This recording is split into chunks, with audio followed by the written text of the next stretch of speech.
Hello little heartbirds, it's Narissa here from twoheartbirds.com, the internet's most delicious and exciting and passionate daily wedding video blog ever.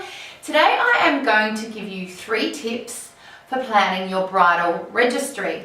Bridal registries are a great idea for bride and grooms, for their guests, to get you the most perfect things that you actually want and that you need. But the thing is, and this is the trick, if you don't have things on your list that you actually need, you're going to end up things that you don't actually want. So here are 3 tips to get the most perfect bridal registry ever. Tip number 1 is to get your man friend involved. I know, it's crazy thought that he actually might like to get involved in selecting gifts for your wedding, but it's true.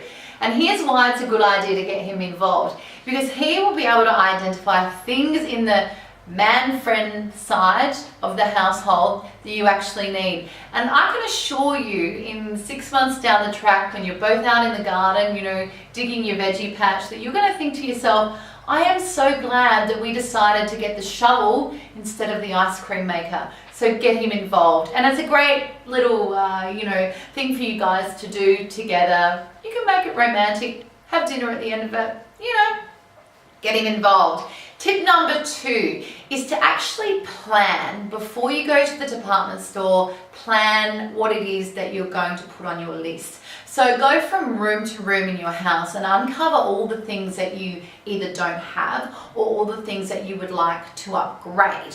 Also think about the seasons as well. So if you're going into the department store and it's the middle of spring, for example, everything in the department store will be orientated around spring. But you might need doonas, or you might need an electric blanket, or whatever it may be. So winter items. So try and think of all the seasons and all the things that you'll need in the seasons. Also, while you're on that, think of the things that you're missing when you throw a dinner party. So is there glassware you're missing? Is there a certain knife or a certain serving plate that you always have to borrow from your mum? Think about those things that you are actually missing. So that's tip number 2. Make sure you're thoroughly planned within your house before you go to the department store. Tip number 3 is to make sure that you cover all price points. So have the high-end scale ticket items that either I guess your parents could buy or people can go in to buy, and have the smaller ticket items to cover all bases.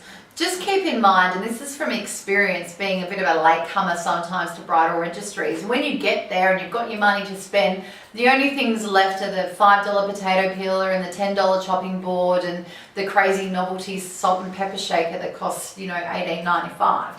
I particularly don't want to be buying those sort of things as a gift myself, and sometimes they seem to be just tacked on at the end. So if you're planning first, those sort of things won't end up on the items on the list. But just bear in mind that as a general rule, people spend between $50 to $75 per person on the invitation for the bride and groom's wedding gifts. So if you have the majority of the presents based around the $50 to $150 mark, you'll really have your bases covered. The latecomers to the wedding registry even those people who may only be able to allocate a smaller amount, can actually buy you something nice and monumental and significant with their money, and not just the potato peeler. I mean, if you desperately want a potato peeler, by all means put it on there, but you know what I'm saying. The lower end scale gifts can be around the $50 to $100 mark. Whew. There you go, little heartbirds. There's my 3 little tips for your bridal registry. So the question of the day is, what is your number 1 tip when planning your bridal registry? I'll talk to you soon.